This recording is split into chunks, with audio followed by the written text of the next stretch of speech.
না হতো তাহলে আজকে বাংলাদেশে আমরা সাংস্কৃতিকভাবে পরাজিত হতাম। আর কিছুদিন পর পর ঘটনা ঘটে এবং তারপর ঘটনা ভুলে যায়, এবং ঘটনা ঘটার পরে তাদেরকে যে বিচারের আওতায় আনা দরকার এই কাজটি আমরা করতে বারে বারে ব্যর্থ হই। আমি যদি 28শে অক্টোবর থেকেও শুরু করি, বাংলাদেশ নতুন করে স্বাধীন হয়েছে 5ই আগস্ট গত বছর, প্রায় 9 মাস চলে গেছে। আমাকে বলেন 28শে অক্টোবরের গণহত্যা নিয়ে কেন ভিকটিম ফ্যামিলি এবং জামাতে ইসলাম এখন পর্যন্ত সুনির্দিষ্ট দাবি নিয়ে, বিচারের দাবি নিয়ে মাঠে নামে নাই? এর কোনো যুক্তি খুঁজে পাওয়া যাবে না। এটা গেল।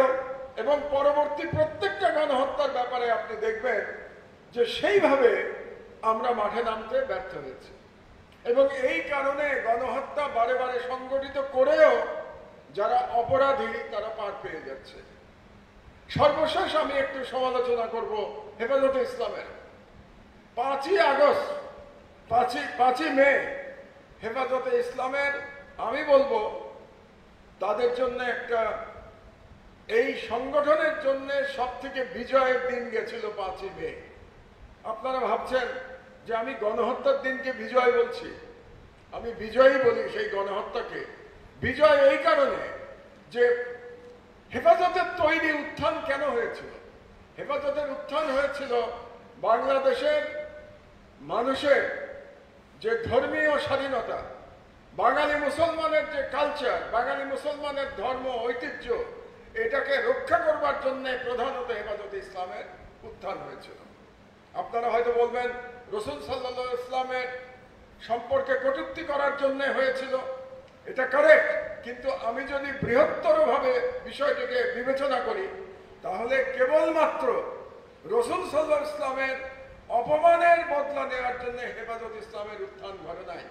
হেফাজতের ইসলামের উত্থান আমাদের কালচারাল ফাইটে, সাংস্কৃতিক লড়াইয়ের একটা মোড় ঘুরিয়ে দেওয়ার ঘটনা ছিল হেফাজতে ইসলামের উত্থান।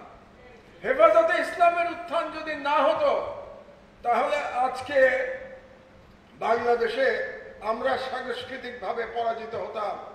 আজকেও শাহবাগের গণজাগরণ মঞ্চের বয়ান এই দেশে চলতো। আজকে শাহবাগের গণজাগরণ মঞ্চের বয়ান ইতিহাসের আস্থা করে নিক্ষিপ্ত হয়েছে, এবং এই যে ইতিহাসের আস্থা করে নিক্ষিপ্ত হয়েছে এর প্রধান কারণ হচ্ছে হেফাজতের উত্থান। যেহেতু সেই উত্থানের সাথে সেদিন আমি জড়িত ছিলাম, আমি এখনো বলি সেই দিন হেফাজত যদি রুখে না দাঁড়াতো, বাংলাদেশের লক্ষ লক্ষ মাদ্রাসার শিক্ষক, ছাত্র, আলেম, ওলামারা যদি রুখে না দাঁড়াতেন, আমার মনে হয় আজকে আমরা স্বাধীনতা পুনরুদ্ধার করতে পারতাম না। কিন্তু এত বড় যে তাদের বিজয়, এই বিজয়টা কি হেফাজতে ইসলামের নেতৃবৃন্দ বোঝেন? এটা নিয়ে আমার সন্দেহ হয় যে তারা আদৌ বোঝেন কিনা যে তারা বাংলাদেশের জন্য কত বড় কাজ করেছিলেন ওই সময়টাতে।